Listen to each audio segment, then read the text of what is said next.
Welcome to the deep dive. We're here to cut through the noise, find some clarity, maybe even land on a few of those aha moments together. Today, we're diving into something that seems pretty straightforward on the surface: weight loss. But, well, as we'll explore through the thinking of Dan Hollis, who's really sharp on human change, it's much more complex, more human than just numbers. His core idea, the one we're really leaning into today, is this: weight loss is biology. Staying there is narrative.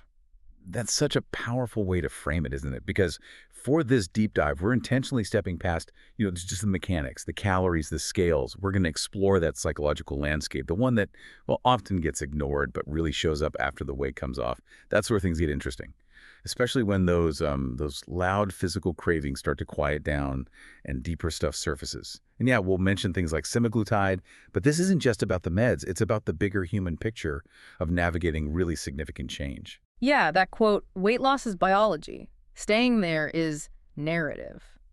It really pushes back on how we usually think about it, right? We're so used to the science view, inputs, outputs, like it's just an equation. But what happens when your body changes so much, but your story, your internal sense of self hasn't caught up yet? What does that actually feel like? It's a massive distinction. Biology might get the ball rolling, give you that initial weight loss, but making it stick, Yeah. sustaining it, that really depends on building a new narrative, a new story for yourself. And Hollis points this out quite starkly, actually. He warns, if biology will give you results that psychology will dismantle, Mhm. well, then understanding this whole narrative piece isn't just helpful, it's like essential. It's crucial for getting your mind and body aligned long term. It's about making it all make sense together. And this is where it gets really, really interesting. Hollis talks about something you almost never see in those shiny before and after ads. He calls it identity grief. He nails it when he says, the weight came off. Then I realized I had no idea who I was without it. You see the pictures, the transformation, but what about that internal shift? Losing an identity, even if it was a difficult one. That feeling, he says, it often comes up in the silence after the celebration.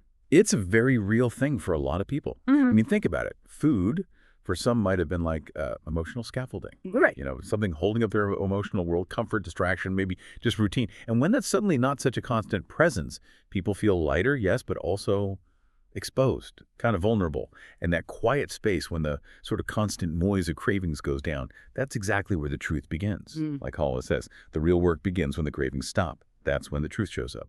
It's like taking off a mask you didn't even fully realize you were wearing. Okay, so if those really loud physical cravings quiet down, what's left? What kind of hunger are we dealing with then? It sort of forces you to think about a different kind of hunger, right?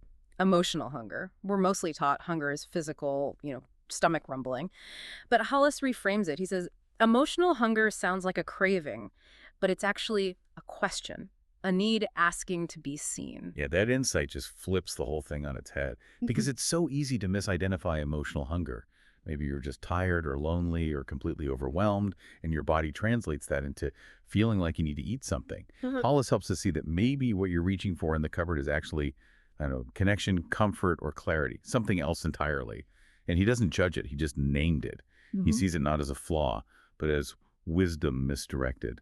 Your system trying to cope, just maybe not in the most helpful way. Which then leads to this really vital pause moment that next time you feel that pull, that urge for food when you're not physically hungry, can you actually stop and ask, okay, wait, what am I really hungry for right now? Exactly. And this is where things like semaglutide come in and where they often get misunderstood. Hollis is super clear. It doesn't solve emotional hunger. Not at all. Right. What it can do is just make the biological noise quiet enough to finally hear it. He put it so well. Semaglutide isn't the solution to emotional eating. It's the silence that lets you find one. Basically buys you some quiet time, some breathing room. But it absolutely doesn't do that deeper work for you. So, okay, you get this quiet space, the cravings aren't screaming anymore. What do you do then? How do you fill that space constructively? Hollis is pretty direct about it. You build, you scaffold, you stitch new rituals into old routines. And he really emphasizes this point. Support isn't optional. It's neurobiological scaffolding. Sound a bit technical, but the idea feels really practical. It's a really important point. These medications, they give you a pause, right? A slowing of appetite, a reduction in the noise. But, and this is Hollis's caution, that very silence can be dangerous if you don't actively fill it with new tools, new ways of coping. Why? because often the stories we've buried tend to rise when the usual distractions aren't there. And when he says neurobiological scaffolding, he means real support therapy, community, deliberate self-care. It actually helps your brain build new pathways. It's like actual structural support for the new you that's emerging, like scaffolding on a building while it's being renovated. That really changes the conversation around these GLP-1 meds, doesn't it? It's not just about making you less hungry. It puts the focus on the opportunity they create. This window, this chance to rebuild your identity, your habits, your emotional awareness, while the cravings are dialed back. Precisely. Look at the big picture. For every pound you lose, maybe a habit must be replaced, not just removed. You can't just leave a void. The goal isn't just weight loss. It's building a life where food isn't your only coping tool, or maybe even your primary one. So semaglutide becomes not a solution, but a pause, a breather, a reset. It gives you that critical space and quiet to design a new way of operating. It's all about alignment. And I love how Hollis puts this. You don't hold on to weight loss with discipline. You hold on to it with alignment.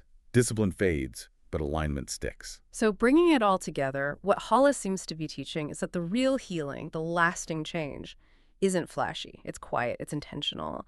It's the slow layering of new choices, new thoughts, and new systems, all built during that sacred window that semaglutide, or maybe any significant shift, creates. It's this deliberate, almost craftsman-like process. Yeah, and seen that way, this whole journey isn't really about chasing a number or trying to morph into someone else. Not fundamentally. It's more about finally having the space to become yourself. And often the realization is you didn't lose control, you lost connection. Maybe connection to your hunger cues, to your purpose, to yourself. And that's the connection that needs rebuilding. That's the work. Wow. And that feels like the really powerful lesson from Dan Hollis to kind of sit with today. Weight loss can change your body, but only story can change your future. It really lands, doesn't it? And maybe just one final thought from Hollis to carry with you. This journey isn't about eating less. It's about living more. So maybe take a moment today or this week and reflect. What new story might you want to start building? Especially in any area of your life where things have gotten quiet enough to hear what's really needed?